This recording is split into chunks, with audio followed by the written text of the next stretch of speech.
Now, let me share with you an illustration, I think, that is extreme, but nevertheless maybe gets the point across. Mike Wallace on 60 Minutes years ago interviewed a man who was in the Holocaust. He was in one of the gas chamber prisons, and he was Auschwitz, and he had just testified against Adolf Eichmann in his trial, one of the biggest monsters in World War II. Eichmann, by the way, said, "I broke no laws." And he didn't. Not one German law did he break.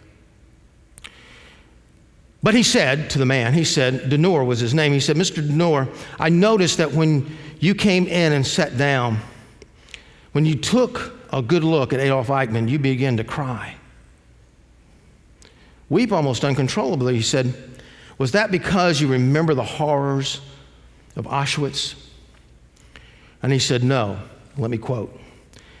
He says, "No, when I looked at him, I was afraid of myself. I saw I was capable of doing this.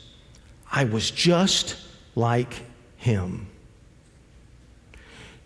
Wallace turns to the camera and he says, "Was Eichmann a monster, a madman, or something even more terrifying? Was he normal?" What's happened to America is the same thing that happens to every other nation. Man gets involved. A friend of mine back when I was in seminary, we went to seminary together, we worked together, in fact. His name was Mike, and he shared this story in his church. Pretty well-known story about a young man